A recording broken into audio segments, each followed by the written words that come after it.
Hi, I'm Sean Ferrick from Trek Culture, and you are watching Live Long and Podcast.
It is Thursday, January 29th, 2026, and we are here live with Live Long and Podcast to talk about Episode 4 of Starfleet Academy, Star Trek Starfleet Academy, Episode 4, Trivial Debates.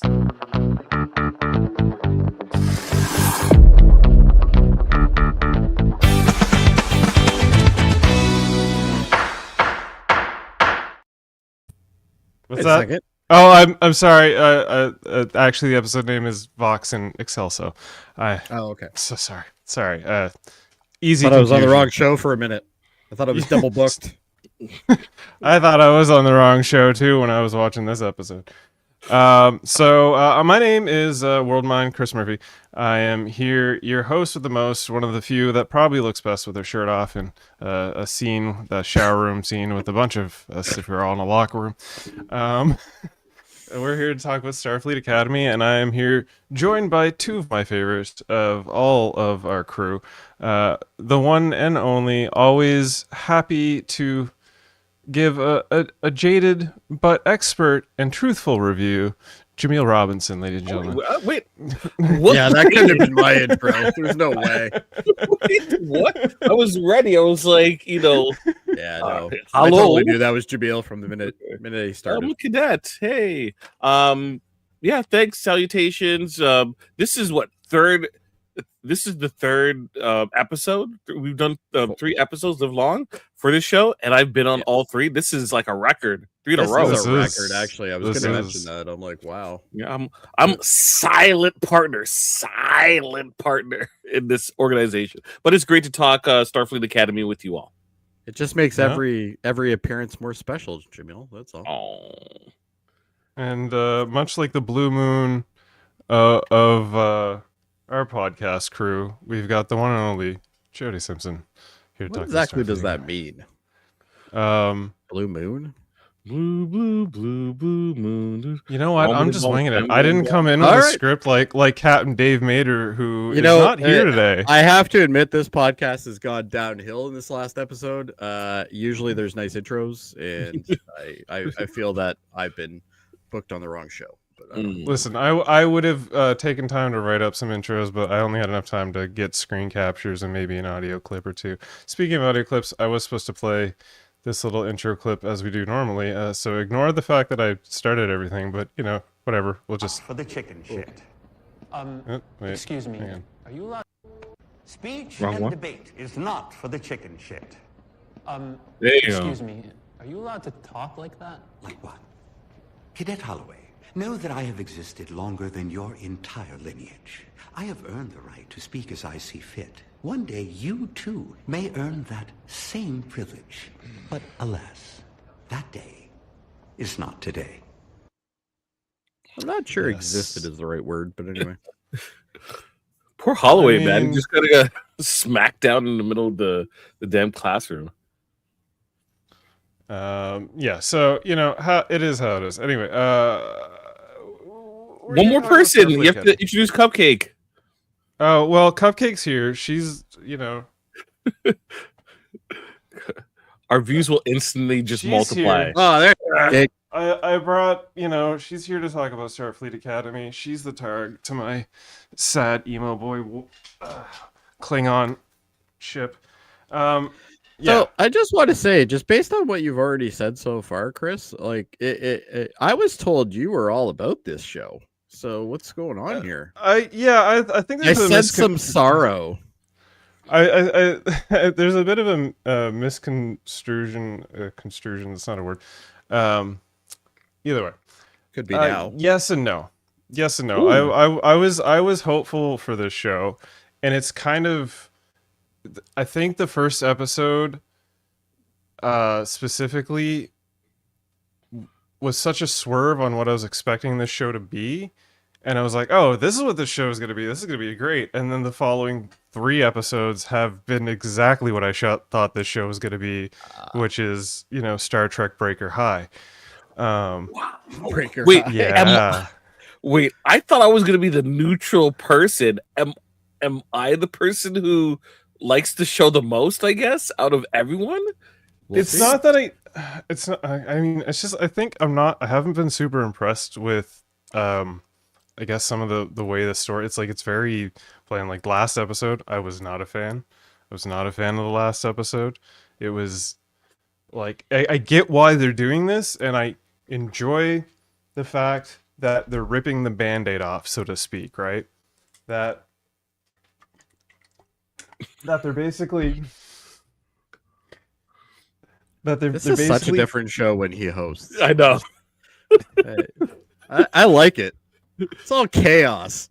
It is. This is very much. We are captains out of the sea. Dave right now we're is probably exploring. watching on his phone because he's Troy currently on is in one the of- captain's chair. Yeah, he's on a different podcast right now, and he's probably like, "I can't believe I left him in charge." I may or may not crash this into the ground. We won't know. We're gonna find out. But yeah, no. You do blame Troy. Okay, go. Sorry. Yeah. Sorry, go ahead. So, yeah, the show, like last episode, I wasn't a super big fan of. It was like, right. What I was saying was they're taking the trope of high school isms of like our football team versus the other football team, this intrepid relationship and this intrepid relationship. Like they're taking all this teen trope stuff, and I feel like they're ripping the Band-Aid off and getting this stuff out of the way so that hopefully later in the series it's a little more, I want to say, we'll be a little more invested in the characters and organic and like exploring the Trek. Though I did enjoy the fact in this episode we were in space this time. We weren't, Wait a on second. San Francisco. We were trekking. doing some trekking. I was a little concerned we would only be stuck on the planet for the whole season. They would make it seem like we would go back and forth and we would just be stuck there. But no, thankfully we were in space. You don't want more bottle episodes? No, that's I think that was probably This little show feels like a parcels bottle episode. why I wasn't a fan of that last episode. Like, I don't, from this show, like, if they start doing away missions like every single episode, I'm going to be like, yo, what are we doing really here? Come on. Let's. The school is a ship, Jaemeel. What do you think's going to happen? They can't do it every episode. But they said they haven't done an away mission really. This is It's all Kirkman's Trek. been on Thankfully. campus. Thankfully. I love this episode. I'm like, a spoiler alert. I love this episode. It's going to get a high mark from me. You all have like 40 something minutes to change my mind. Right? I'm in the Adam chair. I'm not a hate on for this episode. I still at the end of this episode don't care that much about this character, and that kind of bothers me a bit. But Which character though specifically? Caleb? Oh, Caden. Wait. Jaden? Jaden. Sorry. I'm Yeah. like, wait, what? Jaden. Okay. No, everybody calls I wanna him Jaden, say- except for himself. Yeah, it's like okay. The one thing I did like about this episode is they kept calling him Cadet Crag, and I was like, I like him more as a Crag than a Jaden because Jaden Crag. just sounds like Jaden, and it does not seem like a okay, Klingon name folks, to me. we know that the naming convention that they saddled this character with was supposed to be like, okay, we want him to be relatable, right? So how about this? Jaden. And it's Right. like, I like it. Everyone will call him just Jaden, straight up. They'll just say Straighten. Very street. I like it. You know, when we need to like pull back the, you know, the Klingon, you know, type of thing, we go Is this a race Jaden. thing? It is straight up. He is. It is. I'm a white guy, so absolutely. I understand race things all the time. It is absolutely. He's playing for a specific demographic. Honestly, he's like, just like I keep on. It's Caleb Mir, right? Am I right? Caleb right? Mir is the main Yeah. character. Yeah, the Mary Sue of the crew. Jesus, right? At least he's built like a Mary Sue in terms of like skills. This first like 10 minutes of this, guys, I'm shocked by what I'm hearing, especially out of Chris. I'm absolutely shocked. I was told going into this that he is all high praise on this show. Yeah, they kind of mentioned it. Dave kind of mentioned it. Wow. I mean, this was listen, unexpected. I'm enjoying it. I was high praise on the first episode, and the second episode I was like, okay, enjoyable, and then the third episode I was like, okay, this is leading hard into that, like this is gonna be, you know, like Breaker High, this is gonna be 90210, Degrassi, whatever, it's gonna be all that stuff, but I'm on not a sure spaceship. we're even at that caliber at this point, but I'll say that. I don't know, some of the writing, like I don't know, Caleb says some stuff about like game and all that stuff. Anyway, we will get into this as I break the episode down. Okay. But... Do you like this better than Sequest? No. I love Sequest. That was great. Yeah, Sequest had better writing than this. Like dialogue wise. I don't know. Some of this dialogue just doesn't feel like Star Trek. My high school play had better writing than this. Oh, you guys. I get it that okay, here's my thoughts about this. The dialogue, I get it. They're trying to keep it young and fresh and yada yada. If they told me this was the Tawny Newsome Star Trek comedy, I'd be like, okay, I'm all about what this is trying to be presented. But they're trying to present this as like the next great Star Trek series. Are they? Yeah.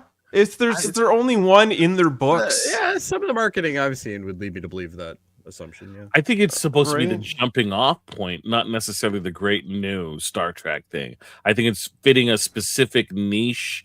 Kurtzman obviously cares about this greatly. This has been like, it feels like his baby, what he's been kind of like going for, his vibe.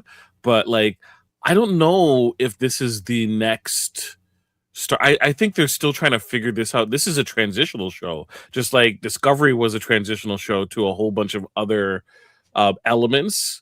But I don't get the feeling that this is the flagship. Mm-hmm. Okay, so the reason why I say that is because they have two shows basically in the books right now: Strange New Worlds, which is pretty much being wrapped up and they're recording. Which means they only have Starfleet Academy, which means if they're going to go anywhere with Starfleet Academy, they're putting all of their cards behind this show, basically, because this is what's going to carry them forward for the next 5 years, foreseeably. They get 3 more years of Strange New Worlds, and then this, and then at maybe some point we might get the Tawny Newsome Star Trek comedy. Happy birthday, Sam Hagen, for being 22 today. Yeah, way to go, Sam. Happy 22. My son just turned 22 a little while ago. Is Sam your son? I hope not. Do you don't remember that one drunken night in Newfoundland? But I will tell you, the early 2000s were kind of a blur. So Sam was in Newfoundland. Right on for you. I wasn't in Newfoundland though, so I think I'm good. Congratulations. That's what he Sam. says, but he doesn't remember the night with the screech. See, Sam, I agree. I think this is the jumping off point. No, not see, in this Jody. timeline. No, Jody. No, I'm not. They should. This is the timeline, and this whole I don't. post-current thing's terrible. I don't want them to do another original series. I I don't want to see stuff like. There's plenty of time between, like, why? Why just keep going forward? Voyager and this timeline. Like, We could just keep going forward. Why? Why not? What have we gotten? Okay. It's- Okay. Hang on. Anyway, I for one am in favor of being in this timeline. I'm in favor of them exploring and also sort of doing a retrospective on other species. However, they're not doing that.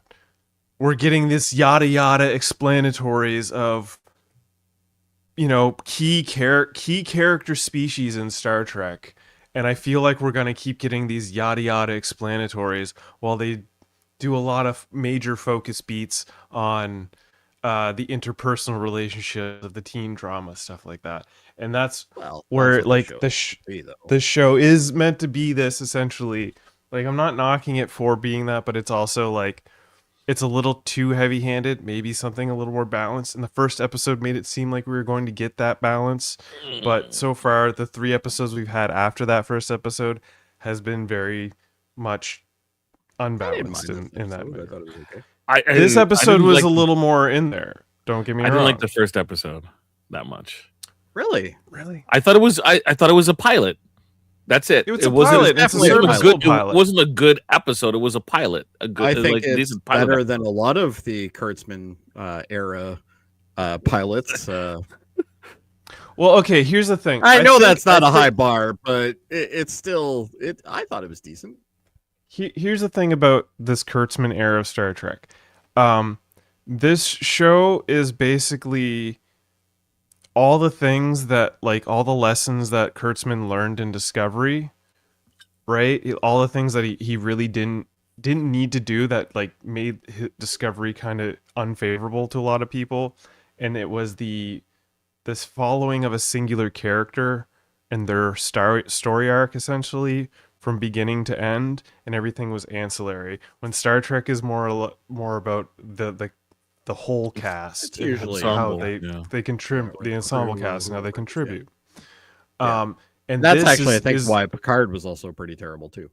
So yeah, agreed. And when they do that, that's what like, same with Section 31. Like, when it becomes like about a solo character and like a hero character, that's when Star Trek kind of falls apart, because Star Trek's about the ensemble, it's about the teamwork.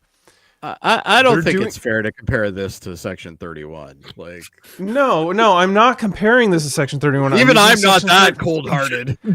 I'm using are you saying Section 31 was kind of like a Trojan figure? It's like, look, we're gonna make the worst thing that you could ever think of, and anything we make after this, it's only up. It's straight to the moon.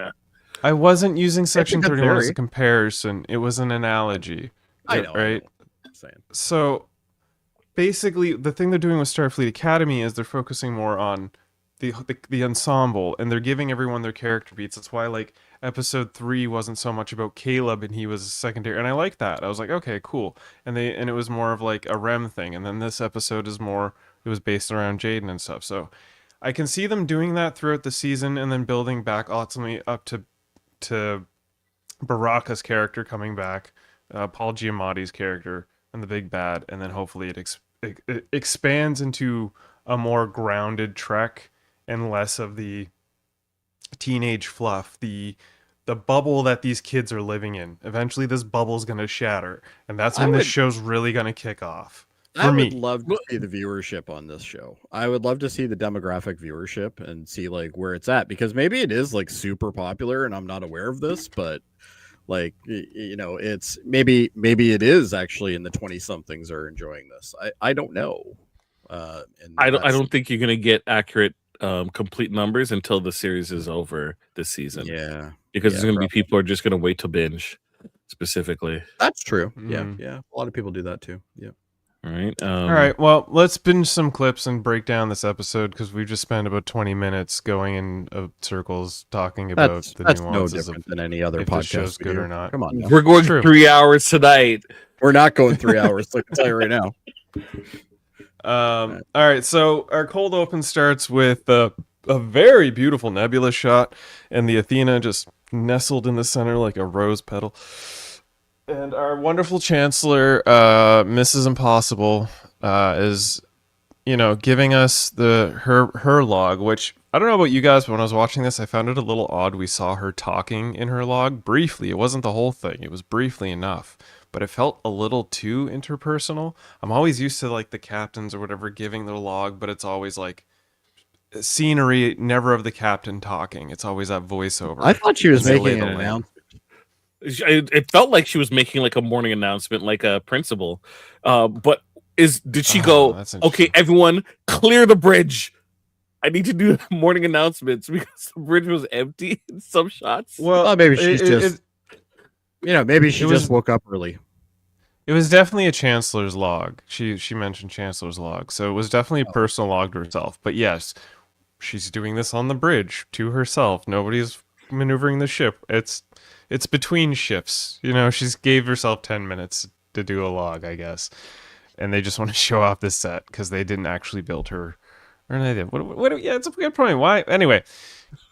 It's supposed to sub in as morning announcements. They're presenting, they're using the log as like an address, all right, and then they use the shots of the students walking around like it's happening, like they're hearing it, but they're not really. So they're kind of putting imagery over it, and if we're thinking of a school setting, it automatically feels like an announcement, but it isn't. Okay, yeah, I see the presentation. My biggest complaint of the Kurtzman era is him and the writers took all the wrong lessons from DS9. They clearly love that show, but don't understand that show, says at EJR87R. With that statement. Well, give me my move along home Starfleet Academy episode then. I'm waiting. Was that not the last episode? I don't know. They're playing a game. So yeah, we get introduced to the doctor introducing his class, talking about the first chain of language and the keys of debate, and that's where we get our chicken shit intro. And as you can see, Caleb is thrilled to know that he's about to be in debate class, while Jaden's about to go into a flop sweat and fall apart, very un-Klingon like. But the kid that was in the Wednesday show is asking the doctor why, you can say things like chicken shit. And he's like, kid, I'm 1,000 years old. Don't even talk to me. Yeah. Jaden's freaking out. Raimi is trying to encourage Jaden that it's all warrior to debate or whatever. And then the doctor gives him a little tap on the shoulder. Teacher interrupts him, and then he brings him up front to talk about debate, and he's like, I will prove that you don't exist, which Raimi's like, wait, what? He's like, that's your best intro, and then, we get the whole everyone line up, and that's when we see Caleb, again, being the super genius that he is, apparently, and he knows all the laws like he's from Suits, and he's just crushing everyone in debates.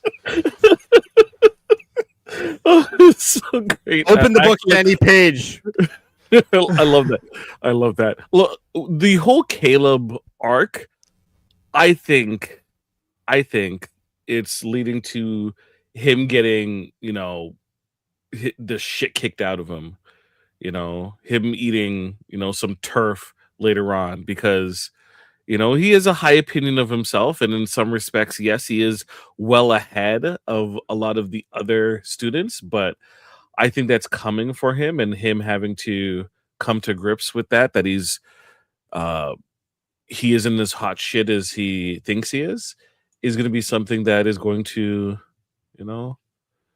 have to it's going to be a storyline beat. I guess I was the closest to Kurtzman, and I didn't get a chance to. I apologize. Yeah, next time. next time. We'll call Admiral Dama and see if we can throw him out of an airlock. Yeah, I think you're right. Anyway, I think you're right, Jaemeel. I think this is a character that is going to prove time and time again he's going to be getting kicked down. Yeah, and I think that's going to be his personal journey at Starfleet Academy, and I don't know if I like that idea. He's a new Worf. He's going to be the new Worf for a bit. Worf didn't have anxiety and cold sweats all the time. Oh no, I'm talking about Caleb. Oh, Caleb okay. later on is going to be running into stuff, and Yeah. he's just going to get totally sideswiped. Yeah. right? Well, maybe they'll give him. Yeah. Maybe they'll give him a posting on Deep Space 28, and he'll turn into a better character then. Honestly, I think he's a good character. So the fact is, this is apparently this actor's first role, and he's Really? doing a pretty good job. I think Yeah, he's doing a he's good doing job if this is his first Yeah. role for sure. like this is his first on-screen role. I guess he's done stage acting or whatever before, but this is his first Oh. on-screen role. I think And I guess he was just a I don't have a problem bodybuilder with him. before I this. just- Yeah. I don't mind. I think his story is a typical 2 trope, but past that, it's I don't really have that big of a problem with him. I think he's gonna make it big. Honestly, This guy, Me too. Yeah. This Exactly. guy has a lot of charisma. He's one of the driving forces for me to continue watching the show. I actually enjoy this character of Caleb Muir. Do I find him a little too like, okay, guy, you don't have to be that perfect. You already have a perfect body. You don't need to be perfect in everything else too. Okay, Well, Murphy, you can dumb it down a bit. I know it's like you and Caleb have similar situations of being in great shape, very good looking. It's hard. I know. You meant to say me, Single children. you meant to say me, right? No. Yes, absolutely, Jody. Absolutely. Absolutely. So I actually Yeah, enjoyed no, this character of Caleb Muir. It's the other. He It's actually the other reminds me of- characters. Of a younger George Clooney, because Clooney had the same thing where he could do 20 different expressions with his face while standing there doing nothing, Yeah. which I think this guy's really good at. So I think Yeah, he's a good reactor. He reacts I, well. I at, wouldn't like, be the lines surprised being if fed we to him. see him in a lot of major roles. And that's all it Yeah, takes. especially after this. After like 2 seasons of this, they're gonna start I'm opening. not up sure more this is films, what's and then, going to yeah. be selling everybody, but No, I think it's going I to be think the it's all- loop around. So Yeah. like he's gonna like be in some big movie, and then all of a sudden it's like, oh, we can't wait for season 3 of Starfleet Academy, or it's the And it Starfleet gets Academy canceled. season. This is start. Oh, I don't think once he makes it big, I don't think they're going to cancel the show. I don't think The he'll thing make is, it I where the show gets canceled. But from what I've gathered, is generally in the acting community is catching Star Trek is like a big thing. Landing on Oh, Star Trek is a absolutely. big IP to get. So for him to sort of come out the gate with that in his books, it's gonna Yeah. open some Hell of a doors to first him part. right. It's gonna open some doors to him that may not have been there previously. And Yeah. what he does with those doors, we will have to wait and see. I look forward to his potential work. But not to digress. Let's get back on track real quick and get through these. So yeah, Jaden's going through flop suck. Caleb sort of checks on him, and he's basically having a hard panic attack because he's a scientist warrior, Klingon man that can't speak. So that is when Caleb decides to kidnap him and take him to what I assume is like one of the classrooms, and he's hijacked one of the drones to like bring them containers The of food, dots. replicated food. is it And he gives really him some- hard to walk over to a replicator? Like, why is this a thing? But anyway. I mean, And I also, they play a game where they literally teleport people like that. You're telling me you can't just teleport some replicated food over to them? Like, I think they're supposed to eat in the cafeteria, right? well, Which that- we haven't necessarily seen. this is And true, so it's not that they couldn't replicate the food, is that they're hiding in a classroom. They hijacked a dot, which is what they refer to the drones, Yeah, and then they had the drones bring the food to them, not necessarily, configure the dot to. I think they're replicate it eating their themselves. all the bongs in the background. You go back one, I think. Yeah, Yeah. two bongs right there. Those other two might be salt shakers. I don't know. Yes. yeah, no, just to the left there. Yeah, I see it. So Caleb's like, here, eat your feelings away, and he gives him pizza, and then Jaden does this like, not the pepperoni. I won't eat any animal that I haven't hunted or killed. And then he's like picking pepperoni off, and this is a continuity that bugged me because he's picking pepperoni off, saying he won't eat it. And then he's like, what? But it's, the best part. And then he's spitting out the pizza that apparently he won't eat. What are we doing here? I'm not a vegetarian, but I'm pretty sure like if the meat was already on it, that would be a problem. So, but I guess I he's don't not. think he's a vegetarian. He's No, not a vegetarian though. He says he eats meat and stuff. It's just he has to kill it. So he's like, Well, all right, well, But we if see it on the but flashbacks. He he doesn't kill anything. he doesn't kill anything. Yeah. He doesn't say that it has to kill it. He says that he won't eat anything that or any meat that hasn't been caught and killed. Yeah, basically hunted. He's not eating meat that wasn't hunted, so So he's unless not it's down been, for It the doesn't need to be process. hunted by him. Free range salami, and he has to shoot it or something. Yeah, he won't eat, factory meat, but he'll eat venison if it was like, from the forest or whatever. Gotcha. Yeah. Very yeah. naturalist. Yeah, exactly. So Caleb's like, well, I got you this like super gawk stew. I forget what it was called. EJR87 says Caleb's actually one of the only reasons I keep watching the show. I like this episode, but I think the Klingon stuff should be in another show. I don't know what other show that would be. I know this Klingon stuff was going to happen. It happened quick. I'm glad they got it out of the way. They're probably not going to reference this again for the rest of the season. Oh, I because they hope just they laid do. down. They'll probably come back to like his brother or something. He might like catch up with his family or something to that degree. But they have to do that because Jaden is basically one of the only like aliens in the main crew of the students. Like there's Genesis, sure, and there's Remy, sure, but they all kind of look human at the end of the day. There's nothing like really He's the super outsider. alien defined about them. He's the one that like looks most like the outside because he's got the Klingon like head. And the other thing about his Klingon look is he looks more Klingon when he had the full beard. When he's got this like short beard, he looks a little too human. Yeah, I was gonna mention that because like when you see the flashbacks of him 15 years ago or whatever it was, I think he looks way more badass then. Yeah, I don't think agreed. he's necessarily looking badass. So What's that? I don't think he's necessarily trying to look badass.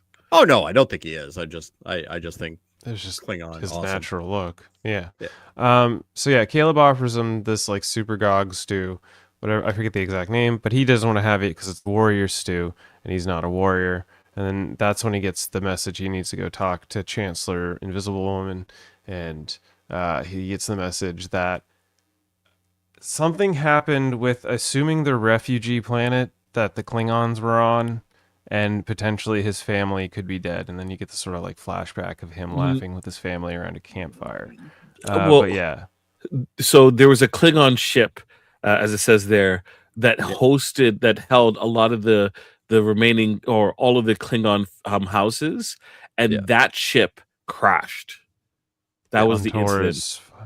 7. Yeah. So Taurus 7, and everyone's like, we don't know the fate of the passengers. Probably a lot of Well, you're also wiping out pretty much all the houses at once, right? Like it's that How would big basically was that devastate the ship? entire Yeah. Klingon. Well, okay, this is a part of this is the yada yada of the Klingon history. Is like, 1, where's Kronos? 2, why are all the major houses on one ship? How big is said ship? How many people died? Like, there's so many. Like, is the ship a Battlestar-esque ship where there's tinier ships inside?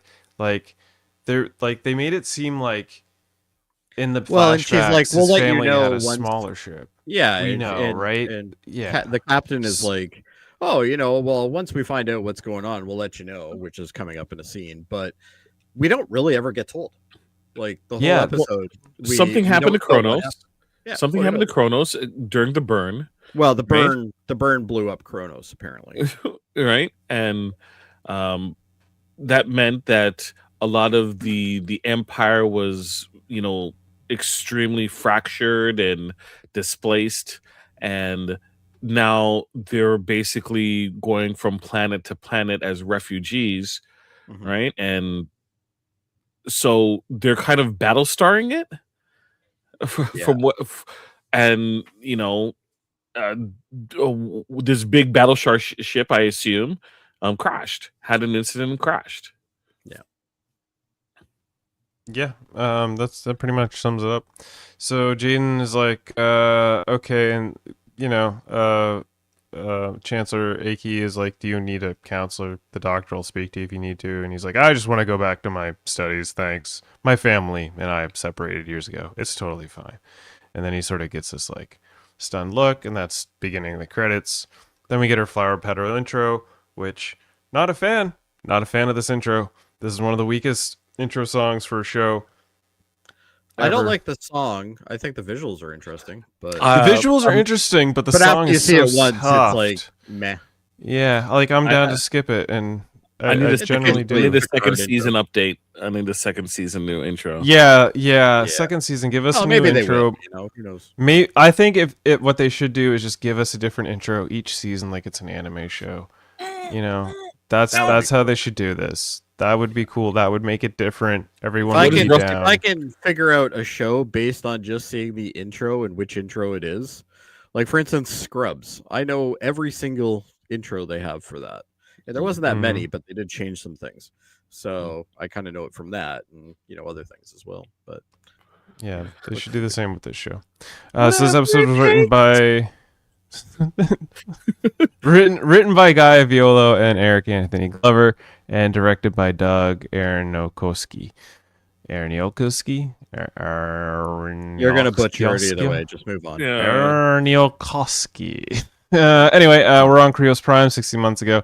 We're getting the flashback of Jaden and his brother. Did anyone catch his brother's name? No, I'm just here to react, dude.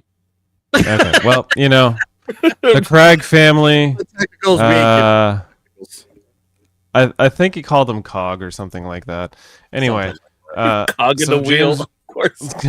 That's classic Kurtzman writing. He's like, his name is Cog. So Cog gets his brother Jaden a little forbidden fruit, a little Starfleet technology, his own personal FAP computer. And that's where Jaden's sort of living with that memory. And then he sort of gets interrupted when Sam and Genesis are like, we're so sorry about your family. We can help you if you need anything. He's like, I don't need any help. And then they try to proceed with their debate class. And then one student's like, shouldn't we talk about the Klingons? And then they're like, the doc's like, no, we shouldn't talk about the Klingons. The student comes up, he's like, we should. They destroyed their own planet. And the Cabe's like, let's not have like idiocy. Guys, come on, that's like a bunch of propaganda. Jaden's clearly disheartened by everything. He gets sort of short-tempered with everyone and is like, no, let's talk about this. I'd rather talk about this in this classroom than have it be talked about outside of this classroom. Like, it's not going to be talked about outside of the classroom. And he does say this like really good line about, you can't ignore reality. It's still like reality's still going to be there no matter what. And the doctor's like, shit, he's got me. Okay. Yeah, we'll talk about the Klingons. And then we jump to Chancellor Mrs. Impossible and Zadie Vance, and he's coming in via hyperlink to let her know we found a planet just like Kronos, like it's same habitable thing, it's everything, but Klingons, they just don't want to take it. And then for whatever reason, they're 1,000 years in the future, and they still can't get past DSL friggin' internet connections. The Zoom call, the 3D Zoom call was needs to be resumed. They're probably using Teams. Yeah, If they're using Teams, this makes perfect sense. Absolutely. So yeah, the whole. So I can feel we? like okay, 1 second. They need to stop doing this visually. I think if they want to indicate somebody's a hologram, all they have to do is change their voice, make it a little more digital sounding, and get the idea. He's or clearly just make a the audio hologram. go a little in and out or something like. Yeah, something. But we don't need this like visual, like throw on a glitch transition real quick. Like it's cold. It's done. We don't need it anymore. It's but yeah, that's Kurtzman. So Vance basically is like, hey, listen. He's like, hey, listen, we've got an idea, though. We just need an in, and we thought we'd call up your ex-boyfriend. And she's like, my ex-boyfriend? What do you mean? How'd you know about him? And it's like, I've been reading your 400-year file. Yeah. Which one? Right. Which one? Which one of the she's Klingon like houses? Years old. Like, she's probably had many. Well, he said the guy's name. It was like Boromir or something like that. Oh my gosh, Boromir. Okay, sorry. She's like, "How'd you know about that? He hid the ring in my..." Anyway, so we cut into Genesis and Caleb being like, "Well, we can help Jaden," and he's like, "I'll give you your hand," and Jaden's like, "I don't need your hand. I'm gonna handle this myself," and walks Damn off. hands off me. Get your damn hands off me. I knew we were Um, eventually going to get this shot. I just didn't know what episode it was going to be in. So don't Klingons conquer planets? They couldn't go to planets they already took over. That's by Yeah, like- EJR 87R. Yeah, there's a lot of questions like what happened to the entire Klingon Empire and all the planets that they owned. They owned more than just Kronos. Apparently, all their planets got attacked by the Cylons. I try to rationalize it because I know that a lot of Klingons, they were on ships, or the warrior's life of being on ships and on raiding ships. All those warriors are gone, right? You have a limited few that survived that was living on Kronos or off-world, right? So you're basically dealing with a lot of either inexperience or elder individuals who are trying to train up, or people who, like, they probably did exactly what was mentioned, try to go and take over another planet with probably a pittance of an army and got crushed, right? I think that it isn't as easy as I thought. Like, Starfleet Earth was able to rebound pretty well in the time from the burn. Look, they have a friggin' academy. They have tons of damn ass ships. What we see, the Klingon Empire, quote unquote empire, looks to be like just like a handful of scrap shuttles, and Yeah, the fleet that happens later that we get to, we're jumping ahead, but yes, the fleet looks very much like a farmer's fleet. It doesn't hold up. Clearly, the Empire has fallen the fuck apart in the past 1,000 years, and again, they yada-yada'd over it. There's no real explanation other than Buddy's like, well, I'm with my few houses and whatnot. Like, why do you assume that they're gonna yada yada? You don't think they're gonna come back to it and go into? well, if they do, they need to figure it out, because right now in this episode, and the reason why I assume they're not going to come back to it is because we only get 10 episodes. We get 10 episodes this season.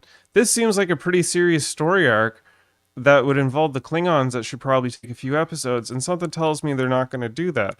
Something tells me that these 10 episodes...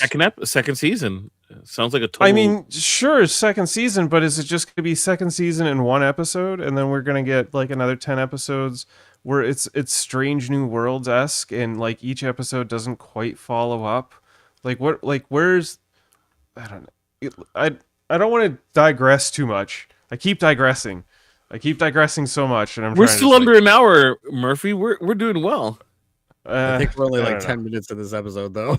Yeah, that's what I'm saying, dude. We haven't even gotten All right, let's past move on. fucking Lonely Boy's broken heart syndrome about his family being killed or whatever the fuck it is. He got orphaned because he got his brother killed because his brother wanted to trade for another piece of Enterprise technology, and his dad's too much of a Zionist fuck to be like, no Starfleet here. We can't do that. You troglodyte or something. Yeah. Basically, he's like, well, I can give me the regenerator. He's like, no, we're Klingons. We don't do that here. And We just brother die. dies. He just dies. The cog falls off the wheel. And that's Jaden's broken-hearted backstory. This is similar to the religions that don't let you have like blood transfusions and stuff like that, right? Yeah, the thing that Same killed idea. the original, or not the original Gomez, the good Gomez. What's his name? M. Bison from Street Raul Fighter. Julia? Raul Julia. Yeah. He was kind of in that like wheelhouse. Wait, what? Yeah. He got an illness and he refused to be treated for it, and that's what killed him. No, we could have got Street Fighter 2 with more Bison. Yeah, we could have had so much. We his could have had so best much role. Raul Julia. Right? What happened on Street Fighter was, for any other person, was the most important day of their life. For him, it was a Tuesday. we could have found out what happened on Wednesday or Thursday. It like Exactly. could you imagine Raul Julia and the new Street Fighter movie coming up? Oh, Oh, That would have been magnificent. amazing. yes. It would have been amazing. So yeah, we get into the scene where the whitest Klingon enters the room and smells I some call good him old fashioned blood wine. Is Al the nine- Klingon?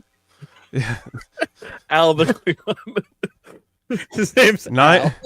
Stands for 9-foot Albino. Al the Klingon. You know what? Actually, I just realized who this reminds me of. Was that Santa Claus? Travolta film Battlefield Earth? Was it? Oh God. Yes. Was it yes. that one? Yeah. Battlefield Earth. Yeah. What were the alien species called? It doesn't matter. It was a terrible movie. The Cyclos. Yeah, that's where he reminds me of a Cyclo from They all have Battlefield those things Earth. in their nose. Yeah. Anyway, he's here to basically be like, hear out Aki, maybe go for a quick drink, and she's like, do you want to talk business, or should we get to foreplay? And she's like, well, let's do the business. Everything's gonna get messy. So she presents the is planet. way smaller than him. Way smaller. She's smaller than everybody on this crew, right? I hope What they is brought Holly her a Hunter's chiropractor. actual height? I'm gonna I find think it. she's like 5'2". Like she's not a very big lady. But yeah, her this whole scene is basically her presenting the planet to him to bring it back to the thing, and he's like, "No, we cannot take your 5'2", you're right. charity. Yeah, we cannot take your Starfleet charity. That is not our way. We have to conquer things." And they keep saying this throughout the whole episode. Klingons need to conquer things. Klingons, got to battle this, do that. And it started making me think, it's like, okay, it's been 1,000 years. Starfleet has been dealing with the Klingons for 1,000 years. You think they would understand their customs after 1,000 years. And yet they can't get the hint that the Klingons can't just be given a planet. They need to take it. And they're stuck on that sort of like hook. Jaden's having these flashbacks about hunting this bird of prey. He doesn't want to shoot it because he wants to honor his brother. He wants to honor his brother by basically not killing and going after the science. And his father freaks out, misses the shot, freaks out some more, kicks the little toy off the edge. It breaks. Jaden again mulls this over and keeps having panic attacks. And then Remy comes in and kind of molests him into breathing his way and centering himself. Okay. in It wasn't this just weird me. alien thing. This is very awkward. This was the heated rivalry moment of the episode. I mean, this was like, wait, what? And I'm like, is he gonna kiss him? I'm like, Yeah, if I'm it was like, like, no, Keith. this is unexpected. Okay. It was very unexpected, and I was like, is this why Remy was like challenging him because he was trying to hit on him when he first saw him? Is that what that was? What's He wasn't Kyle actually gonna trying to be say? a bully. Yeah, what's Kyle gonna That's say? what I Kyle's wanna pretty know. interested. Poor Kyle. I mean, yeah, are we gonna get a love triangle between Remy, Kyle, and Jaden? Like, is this what's No, gonna Kyle happen? will destroy them all. We'll see. We'll see how this goes. Kyle will have the pick of the litter, I'm sure. But yeah, I'm starting to relook at their first interaction a little bit, and I'm thinking maybe he was just trying to flirt in the most Klingon way. So yeah, Jaden sort of leans back. He's like, "Whoa, not maybe about that. Maybe, I don't know. I'll think about it." And he thinks about it, and then we cut to the big debate scene. The doc is introduced as the headmaster.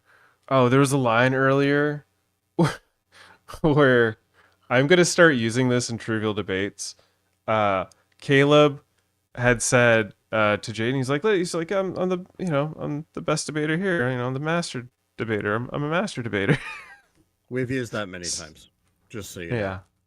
Dave, Well, I'm just Dave saying. alone has used that many times. Yes. Well, yeah. Sorry, bud. from now on, in trivial debates, the winner shall be known as the master debater. I'm just saying. It's All right. the thing we're gonna do. Waka Anyway. waka. Waka waka. So we have a brief scene with Laura Toth where she sees that Chancellor Akey is a little hungover. She's like, "You hungover?" She's like, "Nope." She's like, "Did things go well with Obadi Obada, and she's like, nope. Yep, not go well, whatever. We get this debate scene, everyone's doing well, and then it's Jaden versus Caleb. Jaden starts freaking out, but then, you know, you get a look at the stands, do your meditations, bro. Jaden starts breathing, and then they I start thought the having music their was debate. gonna swell when he did it. Yeah. Well, yeah. All the things she said, all the things she said. Is this really the things you best said, use all the of things you the said. EMH, by the way? Okay, so a few things I want to point out about the EMH. In the first episode, he was able to stop a fight because he read that everyone's heart rates and stuff was regulating and going through the roof. Yet he's leading his class earlier, and Jaden's clearly having an anxiety panic attack, and he's like, "Are you okay? Do you need to sit down?" It's like, can you not read his vital stats and be like, "Oh, you're having a panic attack. Let me fix this." Anyway, these two start getting into personal attacks. You know, you don't have family, you don't have Klingons, yada, yada, yada. He ends the debate. We get to Jaden being in, and then Laura Toth comes in, and she's like, I come from a lineage of... By the way, this is the only scene that I really, really liked in this episode. Was really? her interacting with him, yeah. Yeah, this Liked was the one good scene in this episode, and it actually brought a little tear to my eye, because this scene is where she starts being like, I should have been your mentor. I come from a house of, you know, Klingons, 3 generations of Klingons, and generations of Her mother was clones, Klingon, basically. right? Mother was Klingon. Yeah. Her dad was Jem'Hadar. Jem'Hadar. And basically, because her family decided to hook up with the Jem'Hadars, they became ostracized. Their house became ostracized from the rest of Klingon and all that stuff. So she's, you know, giving this heart to heart where she should be a mentor. And then he explains, how can I do this? I, you know, betrayed my father's honor. I didn't go for the kill. And she's like, that's not it. He's like, but he missed the shot. And he's like, Klingons don't miss in anger. And then she explains to him that he realized that Jaden was the bigger warrior, essentially, and he's found the better path, and his father's trying to honor it, and he let him go, which led him to become to Starfleet. And he comes to all these realizations that, oh, maybe I am not such a pussy. Maybe I am making warrior choices. I'm not sure that's exactly how it was, but okay. No, that's exactly how it was. That was You thought it verbatim back. what happened in the show. He's like thinking to himself, man, I'm not that afraid anymore. So talking. he goes into the debate with Jiminy Cricket in his heart and proceeds to let everyone know that they cannot be Starfleet if they do not respect Klingon ways. Again, we head back to, they have known the Klingons for thousands of years. They should know that these people are warrior people. You can't just try and gift it. And he's like, you can't do the thing you want to do if you don't respect the ways we do it. If you want to do it, you got to respect our ways. Basically, painting the picture that they have to have a battle. Yeah. This was the coolest scene in the episode when the saucer section of the Athena just sort of lifts up, does a 180 turn, and then shotguns off into space with one of the coolest. Did you want it to be like 5 more minutes, like a like motion picture or a original series where the music just swells and it's like? No, I think the way they did this was perfect. Okay. Like, because that would be classic Trek. But it would be classic Now- Trek, but like, now, you know, correct me if I'm wrong here, but don't they need those floaty nacelles to go warp, or their version of warp now? maybe this is like short drift warp, and the nacelles in the back of this thing can do it. It's kind of like the Defiant, maybe. All right. Yeah. I thought this was. I think majority of the type. majority of the school is in the Yeah. actual ship, and Yeah, like like, that is their clearly. Yeah, battle. this is their version of the captain's yacht, right? Yeah. Like it's Yeah. it takes off, It's- gets away it's from the- the main yeah. ship. Yeah, it's the main saucer section. They can go do battle. I don't whatever. actually hate this ship that much. Like I know that it gets a lot of hate, but I don't really hate it that much. I I don't think know. just Everything I've terrible. read about this, everyone likes the design of this ship. I haven't really read. Oh, any really? Yeah, hates. I've Yeah. only seen mostly negative about it, but But yeah, to further your point there, Jaemeel, about how there would be music rising up and it would be classic Trek to like warp off with a crescendo and all that stuff. This is the type of stuff where this is the kind of change in Star Trek that I get behind, because this was subtle, brief, but had some impact, and it wasn't like that's the stuff in Trek that I'm down to see changes in. And then there's the things that I'm going to expand upon this when we're done with the recap, but there are things about this show that I'm missing.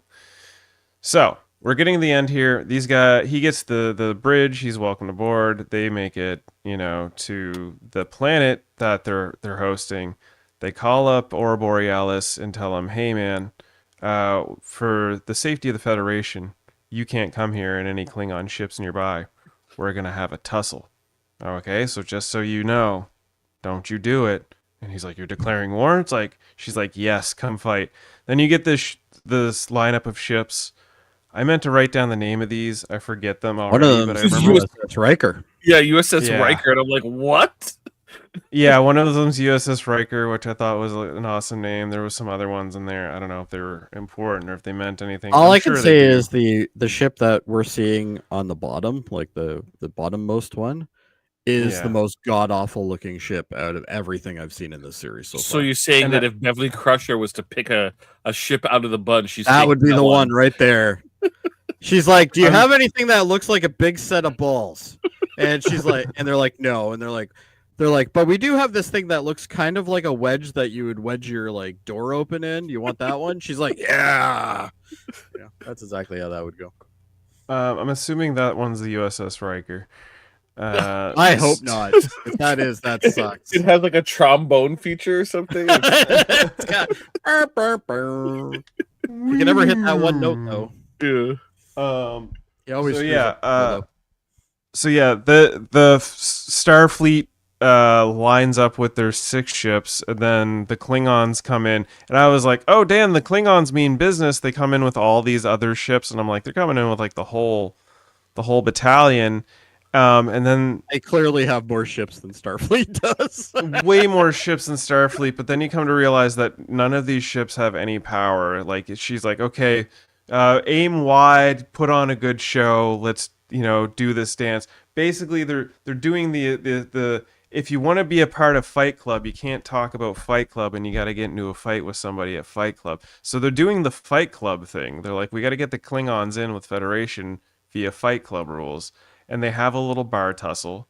The Klingons hit them with their best shots that has 0 effect or damage to any of the ships, and then they're like, "Okay, cool, done. We give up. We surrender. You can have the planet." It's like, "We take this planet in the name of Klingon," yada yada, and then it's winky winky. Everyone's happy. He pops on board, gives "You guys did it. You figured out their ways. You taught it. You figured out how to fight us for the thing. We can't give it to us, but we can take it. And we took it fair and square, without any bloodshed. This is Honorable."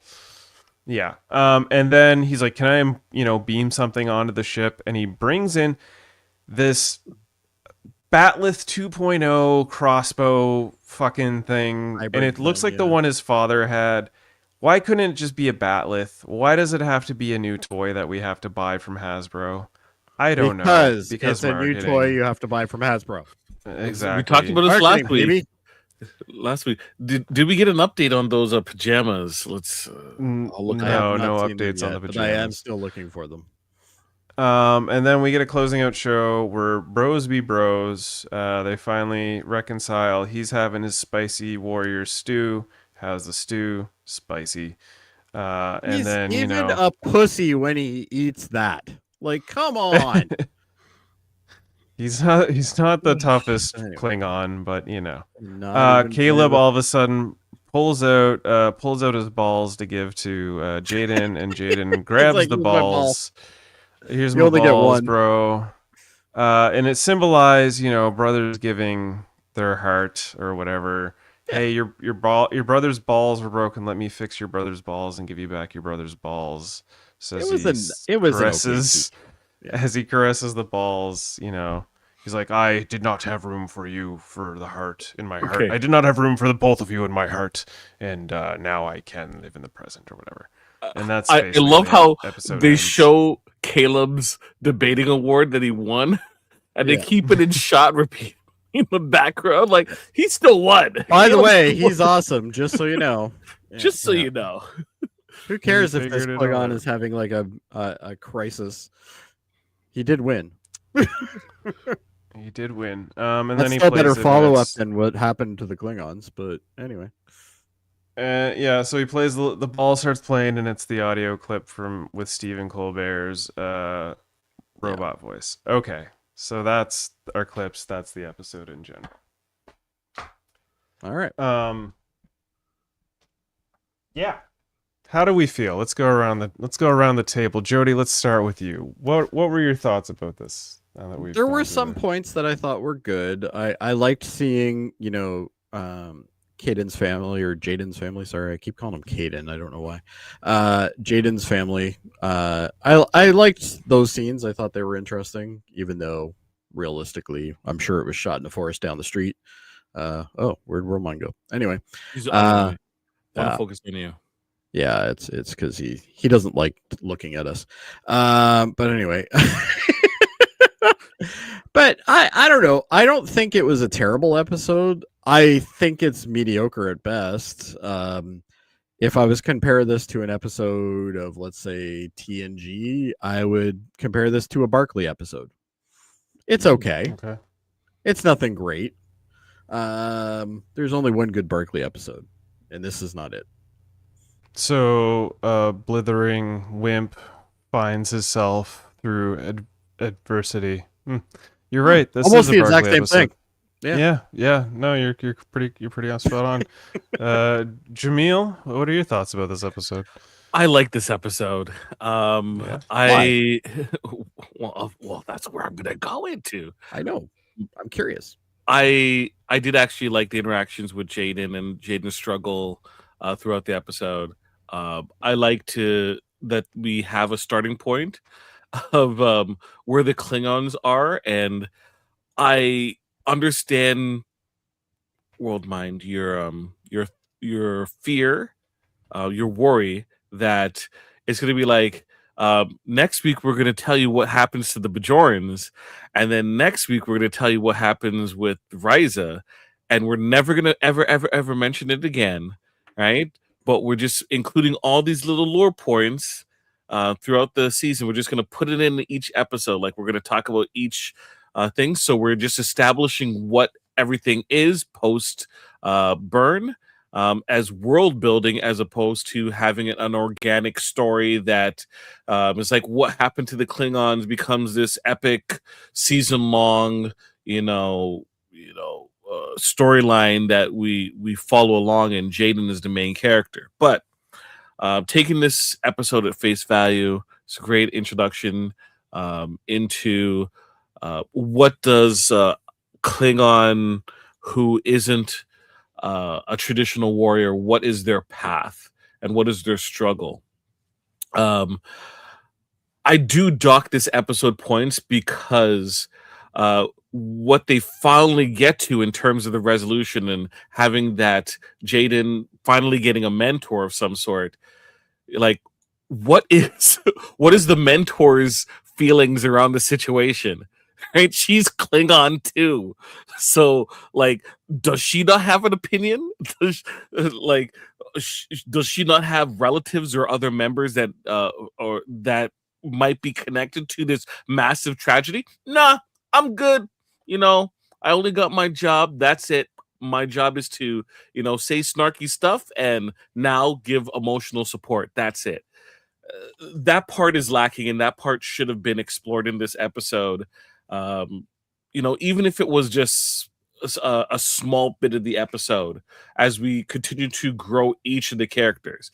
Every single character has to they're all equal parts of a story, especially if it involves. So when the Sam story comes along, is the Doctor not going to be featured in it except for a 2-minute scene where he gives keep your chin up, buckaroo sequence? We will feel cheated, right? So in that part, that's the part I felt cheated of this episode. But overall, I like the story. I will argue to people who feel like the acting is bad. I don't think the acting is bad, right? I think you can have general conversations about what they're being told to say, right? But I think this episode specifically spoke to me a lot, and I like the episode a lot. All right. Murphy, what do you feel about this episode? Well, before I get in mine, Mike Elmore says he just finished watching the episode and loved it. Sam is still their favorite character, and even though she didn't have much time in this one, and Talk said her family renounced her vows. Somebody so has fight to along explain Jem'Hadar. to me why. Along with the Sam- Jem'Hadar, but still, that doesn't necessarily mean that she does not have any skin in what's happening to the Empire. Somebody explain to on, me man. why Sam is a good character, because I keep hearing this, but yet I don't see it. I don't get it. I think She's I fun. think it's her joy. Is she? Fun. Yeah. No, she's lame. Yeah, like she's supposed to be autistic coded, and they're trying to play it off as cutesy bootsy, and it's not hitting for me specifically. I'm hoping that when they do have the Sam episode and explore their path that led them to Starfleet and why they're there, I'm hoping that's going to add more weight to the character, and maybe I'll find a bit more investment into Sam. But yeah.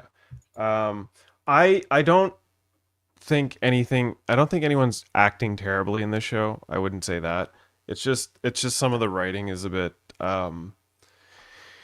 it doesn't feel like Star Trek in the sense that if you look at like TNG, Deep Space Nine, Enterprise, to some degree Lower Decks, and even Discovery. Well, this is where this starts falling apart, is Discovery and Strange New Worlds.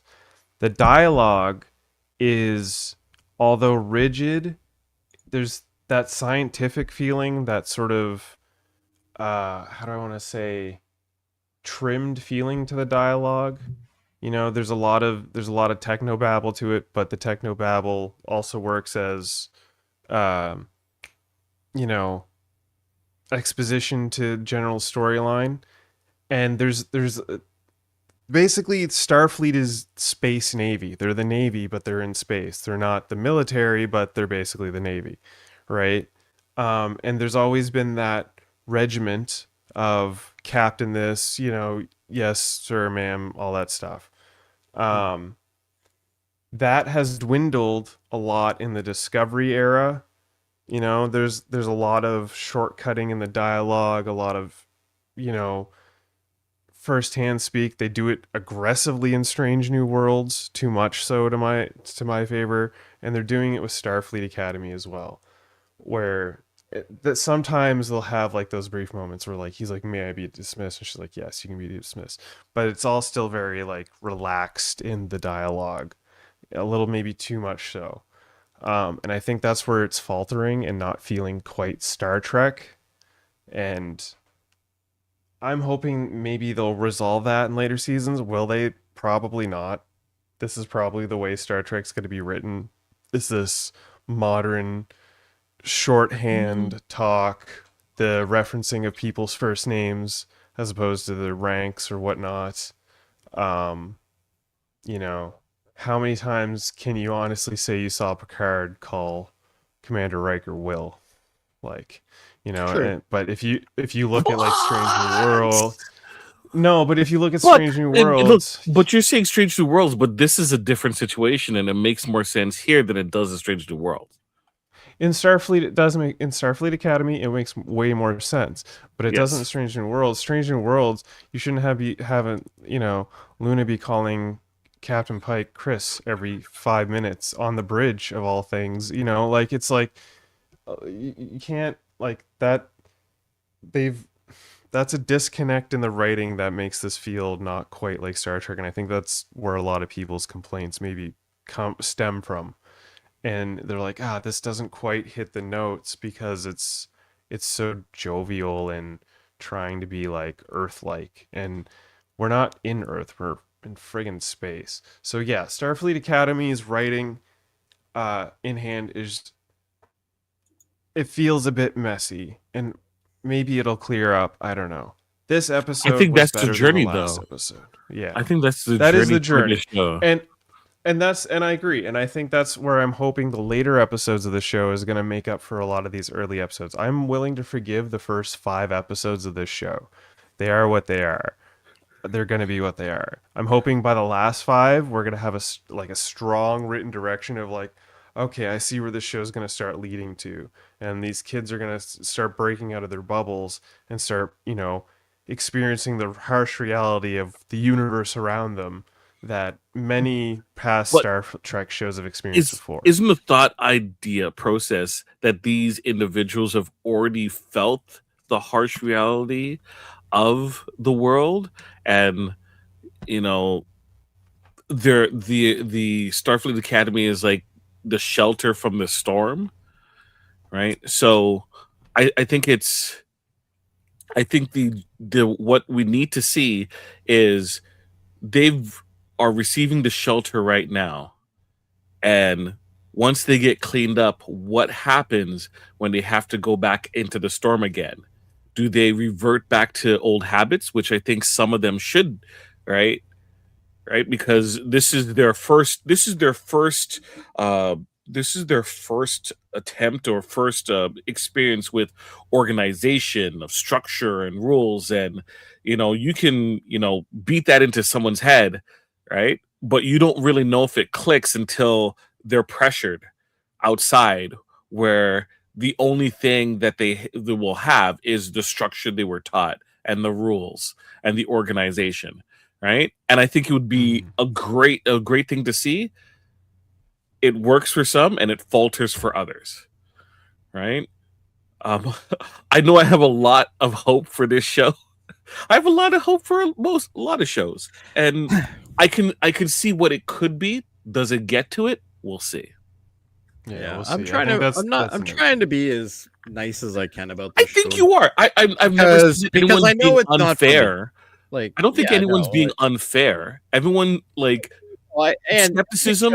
I can rip every Star Trek episode. Like there's always something that bothers me, and it's fine. And maybe I'm a prick because of that, but it's to me the first episode to me I thought was fantastic. I thought that was a great way to start the show. The second episode, third episode, this one, so in my curve, it's actually going back up again. So we'll see. But it's from if you like it, you like it. That's really what it comes down to. If you enjoy it, enjoy it. Hopefully it lasts as long as you want it to last. I personally can't see this going past 2 seasons. 1 billion seasons, 6 seasons of the movie. 1 billion seasons. This show is definitely not going to make it. So Mike Elmore says these cadets have all been through the harshness of the universe. Yes, I agree. This is their first real experience with the Federation as something other than an unorganized thing that they abandoned most. Yes, and I completely agree with that statement. However, you're not showing any of that. And that's the thing. This is all just it's speculation at best. Yeah. And that's the problem, I think. The no burn pressure, is writer's room. I have a lot of faith in you. I think the burn idea, I actually kind of like the idea of the burn. I don't like how it was done, but I like the idea of a universe catastrophic event, not just to one planet or one solar system. Literally the entire universe had this problem. So it's I like it, and I think you could really develop on that. And I think having 2 kids who went through high school during COVID and had to deal with all those challenges, I think we could do better in this. And I think that's kind of the problem that I have, is that I think we're glossing over things. I think actually Murphy was the one that said that the most during this, was like, let's just keep mentioning something and then gloss over it and don't come back to it. And that's the thing that bothers me about that, because the thing I like about Star Trek, and I think that's one thing that a lot of people like about Star Trek, is the lore, the backstories on these characters. Like Worf, even though I don't think Worf is a great character, he definitely improves when they give him more information. When you get more information about Worf, he's a better character. And with this, Jaden, I think Is he a better character after this? I think he is. I think we understand Yeah. him a little bit more. Okay, but is he a great character? Not yet. Maybe he will be, though. We don't know. We don't know what's going to happen. Maybe he gets bullied and he turns into like some hardcore asshole, and who knows, right? Like, we don't know. And I'm as I said, and I know I keep repeating myself, it sounds like a broken record, but I know this isn't made for me. I get it. I'm not going to be harsh because of that. I'm trying to judge it for what it is, and I think it right now I'm sitting at okay to so that's where I'm at right now, but it hasn't completely destroyed itself like I thought it would by the 4th episode. So Well, from my understanding, so a lot of media establishments like Trek Culture and stuff, they were gifted like the first 6 episodes, and from Yes. my understanding and their non-spoiler impressions, episode 3 is the worst of the 6, which implies that episode Okay. 3 is probably the worst of the season. And if that's the worst of the season, yeah, I think the That's- 2nd episode was actually worse from an episode viewpoint. okay. I don't agree with that. I didn't mind episode 2. I had questions, but like it was weaker compared to the first episode. But yeah, the bell curve is very much doing this one, and Well, and there's nothing wrong with that though, because we all take things like this differently, right? So Yeah, okay. exactly. Sorry, I'm gonna jump in and play Jody with this. Mike Okay. Elmore says it's the 4th episode. TNG by the 4th episode was still not really that developed, but absolutely, as we talked about last episode, Mhm. it's the 4th. That was the 4th episode of a 26 episode season. This is Yes. the 4th episode of a 10 episode season. Very Yep. different, and expectations should be different as well. yes. Jody, And that's and it's Yes. and This is that's also why, this is also a series that has the ability to take 2 years to release a season, which is kind of what they're doing nowadays, or at least a year and a half anyway. And if you have a year and a half to focus on 10 episodes, I expect them to be pretty good. Like, because yes, TNG first season, a lot of garbage in there, a lot of garbage. And I totally get it, but you're also writing 26 episodes in a 1-year time span, and you have to produce all of those all within that time. Network TV is a whole different ball of wax compared to and compared your to- So it could budget be gets slashed. Like, special effects got a little bit too expensive in episode. so your 13, next so episode has to suck. we're rewriting episode 22 because we need to make it into a more of a expect- model episode. If you're going to give me 10 episodes a season, I expect a much higher bar to hit. And I'm not saying they're not hitting it. I think they aren't totally, but I think they're hitting it in some levels. I think there's some okay humor in the show. There's more humor in this show than some of the other Star Trek shows for sure. But obviously not Lower Decks, but some of the other stuff. I just think, yeah, and I understand that philosophy that people are saying, oh, it's only the 4th episode. It's only the 4th episode. You can't excuse the fact that they've had like this is the first season that they've been working on for 2 years. They've made 10 episodes in 2 years. Now, yeah, there's special effects and stuff. I get that, but they finished the 2nd season, didn't they? They finished filming. no, the they're second? filming the 2nd season. they're filming Okay, it right here's the now. thing. Here's the thing. We are getting at the end of COVID production timelines. Just Oh, now, I'm we're tired of just that getting out fucking of it. here. Because I've seen a whole bunch of shows that were produced during COVID that were fan-fucking-tastic. So you can't But tell me no. that is the reason why. I'm not saying it's about the production of the show or whatever. It's about the timelines in the productions. When COVID first happened, there was almost like a 6-month shutdown in the Absolutely. productions of everything, right? Yeah, this show And- was just in Kurtzman's balls at that point. He wasn't making anything on this yet. So right, but we can't even use that. after that first 6 months, productions took another 6 months before they really got full in swing. Sure. Right. So a lot of Okay. shows like that, they needed to get a lot of the production that's happening, all of that like delayed production is starting to like be done with. and they're getting into more regular productions again, which means the timelines of shows is no longer going to be 3 years apart. It's getting to more like a year apart now. Sure, And that I might think be the that's case. going to be the case from now Let's on. see when they release the second season of this show, because we know I they're bet almost you- done. Bet you dollars think to it's donuts they're going to release the second season of this show in January 2027. I think so too.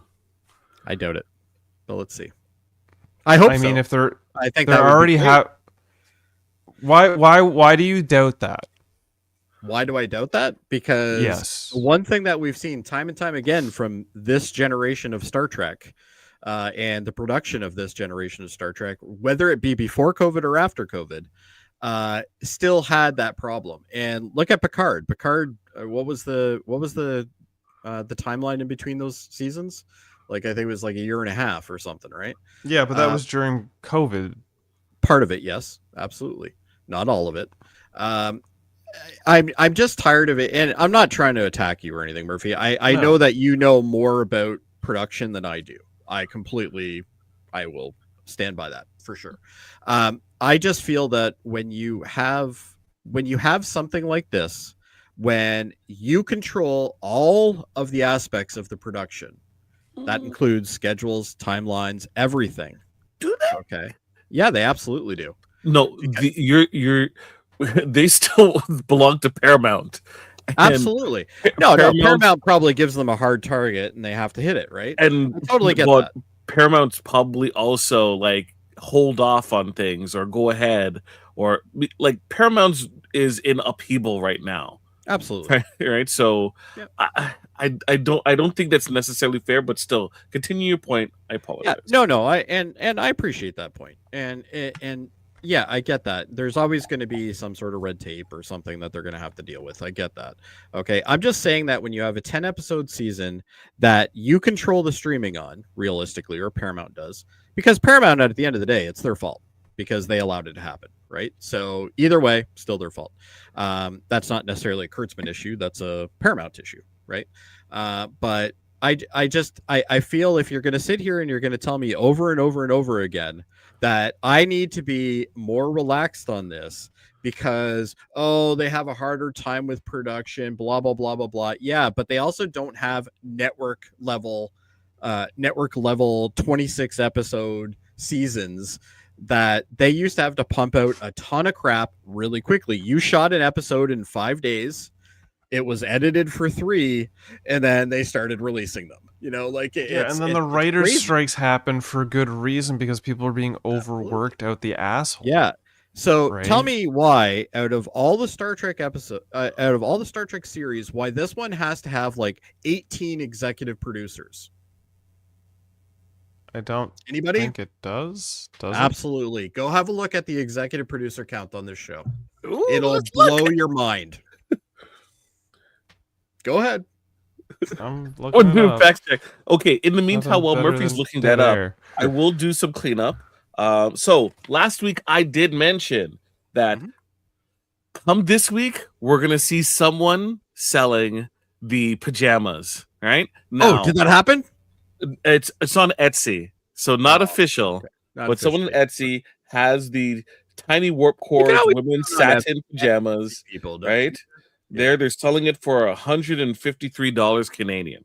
Jesus $153. Christ. That's a lot. I can go on Temu and create custom pajamas with that picture on it. And Yeah. I just answered the answer. no, I get you. Etsy always there's the Etsy tax as well. Right? Yeah, it's tax. You want it first. That's how you get it, right? You get it through Etsy. But hey, power to them. if they can- Not everyone. Look, if you're Can I get the Enterprise D warp core though? Because that's the one I really want on. that's the one you want.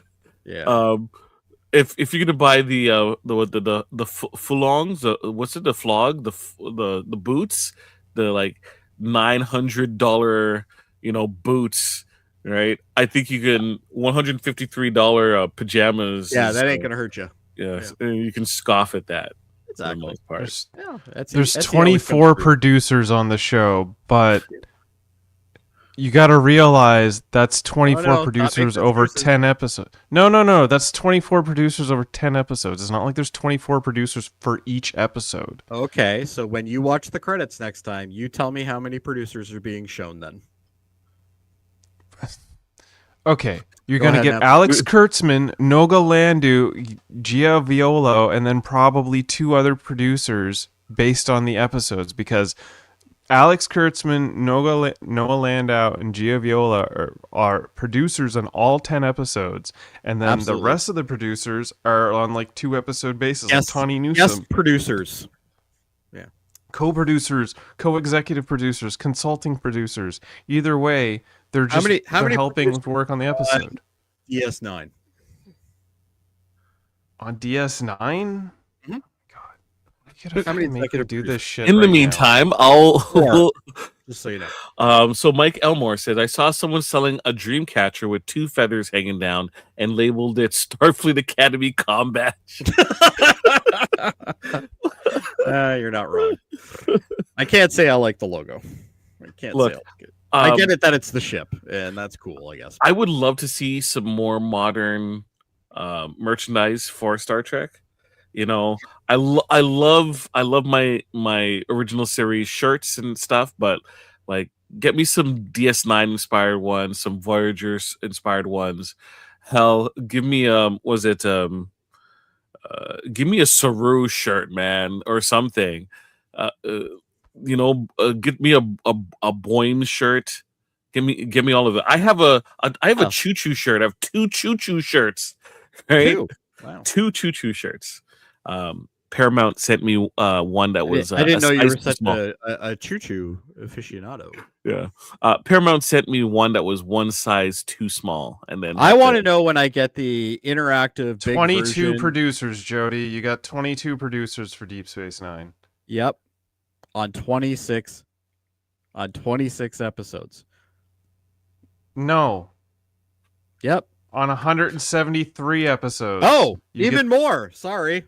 You get Nick Berman, Peter Larson, Steve Oster, and Ira Stephen Bear for 173 episodes, and then Yep. the remaining producers on certain episodes count. Like James Crocker was a supervising producer for Yep. 26 episodes, and Christine Cox. I don't was know what an you're trying to associate argue producer here, for but 10 it's not working. I don't know what you're trying to argue. What's the point I'm of trying to talking tell about you that producer there's codes? way too many fucking cooks in the kitchen on this show, Oh, as my well God. as What do there you has been fucking on every other mean? kitchen. There's not. How can there Oh, be too many absolutely. cooks in the kitchen?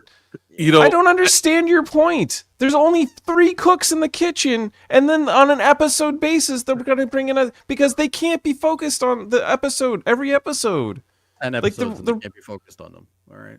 I get it. Oh, this is You true. realize they're filming the episodes at multiple times, right? They're not just doing this one episode at a time. They're filming like multiple episodes at the same time. Sure. Yeah. Absolutely. So This is what's so your fucking cool. point about producers then? What's the matter if there's 24 producers on 10 episodes? Where's the mathing? I'll Okay. explain it later then. Okay, What? so No. You're gonna explain to me right now. I need to understand your math behind this. What does 24 producers working on 10 episodes? Why does that make a difference? Jody, do you want to think about your answer before you answer it? I can if you want. Do you have something to say? So, Mike Elmore writes, my favorite piece of merch is my TNG era Bluetooth comm Oh, badge. well. It pairs with my phone and I can answer and place calls by tapping it. Jody, I Continue. so wanted that. I really wanted that hard. No, the reason why I'm saying these is executive producer's point, and it's something that has happened not just to this show. It's actually happened to a lot of shows. Whereas you start getting different producers in for different episodes. I totally get that. Okay, that does happen in every series. The problem that I have is that if you want something to be consistent, you have to have a decent amount of the exact same thing. That is the whole definition of consistent. The thing that we have in Kurtzman era Star Trek is we have a lot of this way, then this way, then this way, then this way, then this way. We don't have consistency, and that's something that I have a real hard time with this series. Not this actually series that much compared, because I've only had Just 4 Kurtzman's series.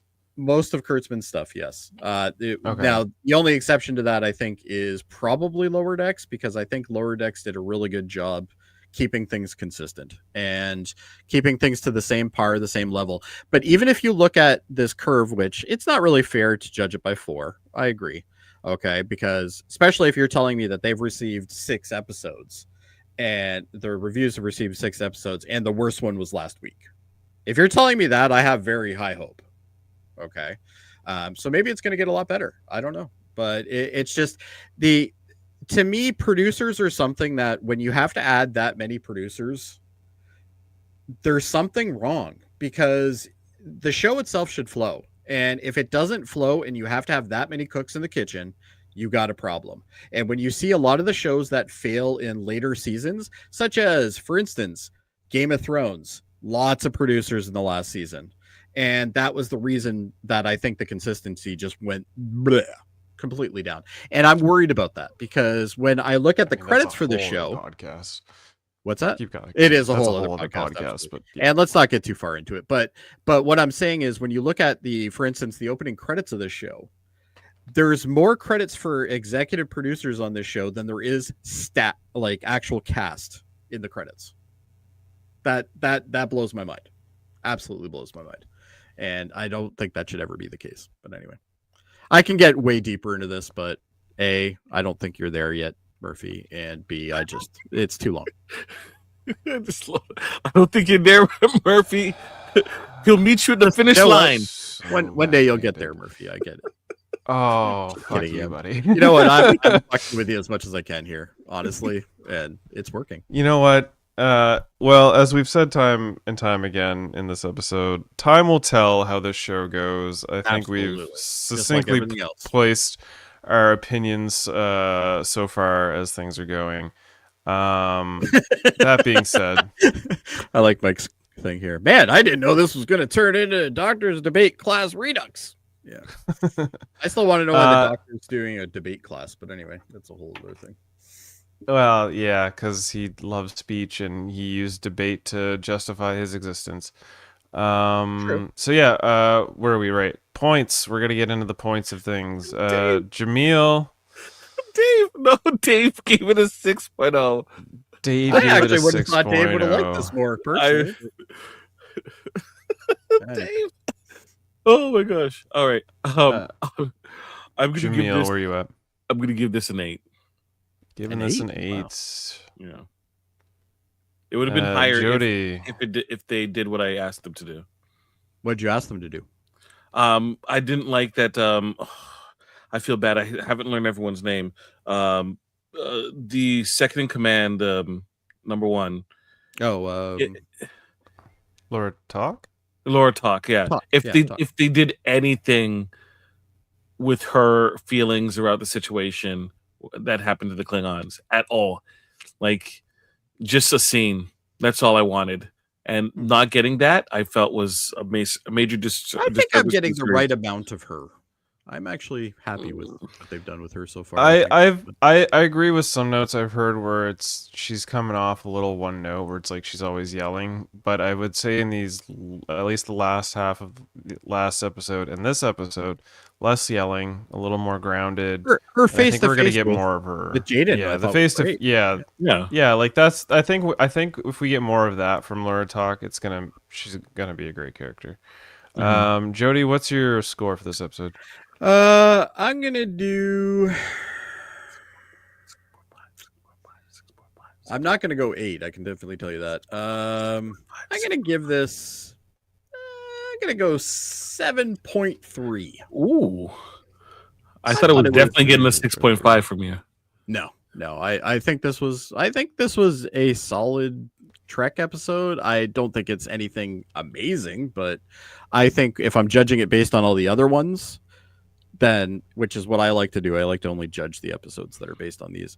But with that, yeah, I think that's where the place is. I think it's better than Beta Test, and it's definitely better than the episode last week. Yeah, I wasn't a fan. Yeah, I would echo. It's definitely better than the last episode. And yeah, I think I was high on the fresh episode feeling, so I'm actually gonna bring Beta Test down to a 7, and I'm gonna give this one a 7.5. Because, yeah. Which a 7.5 is respectable. I think that's an okay episode. I was entertained for the most part. It's yeah, I was entertained for the most part. Like there were some lines that make me chuckle. I liked sort of Caleb's, bit. Mike Elmore's given it an 8.2, and the IMDb community where's it is right giving now? it. It's only released today though, so IMDb. Yeah, it's probably gonna be like a 6.5. 6.3 right now from the IMDb. 6.3. Yeah, it doesn't surprise me. So we're averaging the people who are going to 7.2, bitch the most are always the IMDb. ones that are putting the reviews in right away, right? Like, so it's like, yeah. So in a couple days, it'll probably even out and probably bring it up a little bit, I think. Yeah, let me see if I can find the reviews for episode 3. Did IMDb rate the first episode 6.4? Yeah, the entire series is getting review bombed. A little bit, yeah. I don't buy the review bomb crap that I always hear. For this series, 6.3 for the first episode, yeah.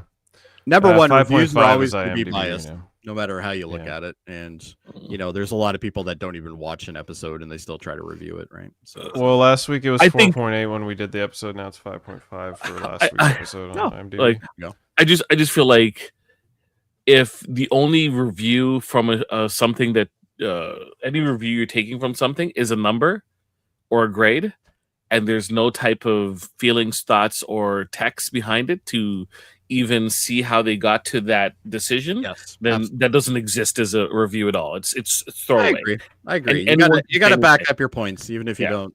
Even if they're not liked by people, you still got to back them up. And like, if I'm not the most liked person on this channel for sure because of some of the stuff I say, but in reality, I love Star Trek. I'm passionate. I don't know.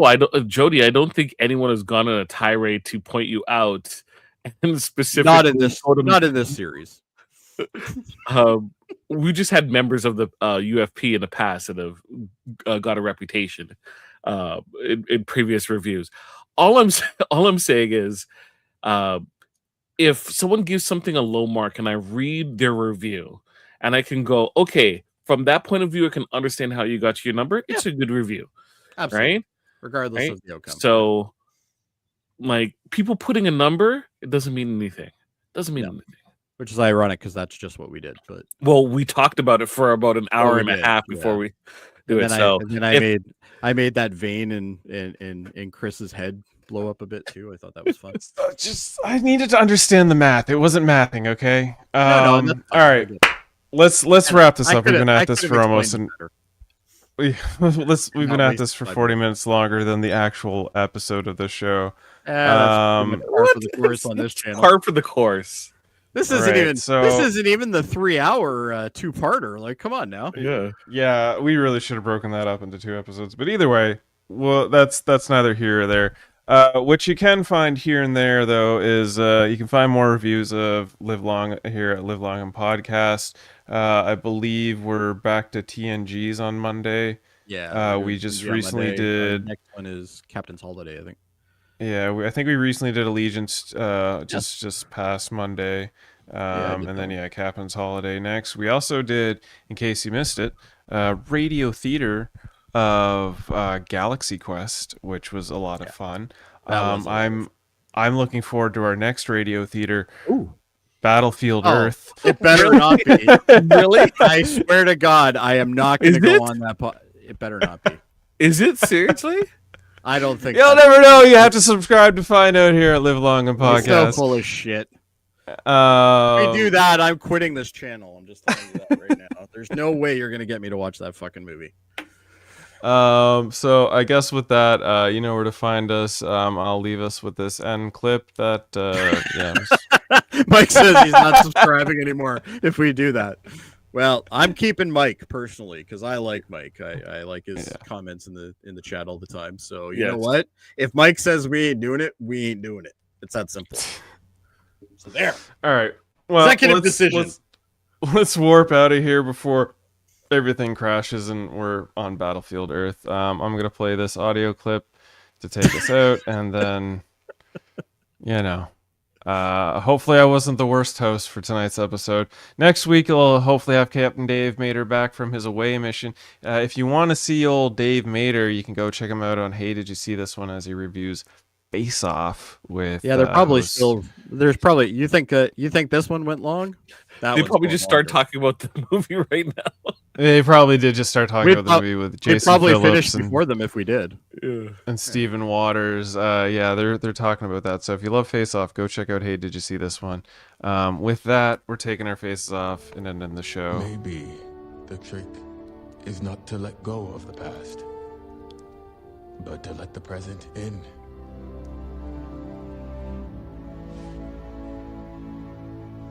Could be. Could be.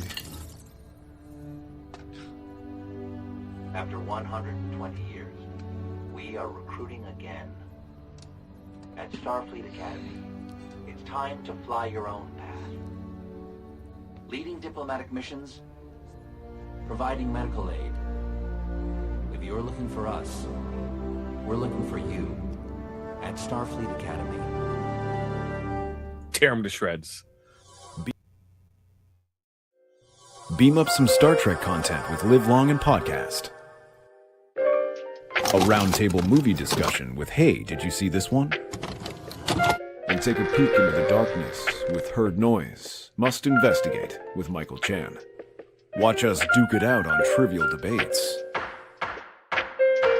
And let's chat about TV with the Super Mater Brothers. It's all here on the United Federation of Podcasts.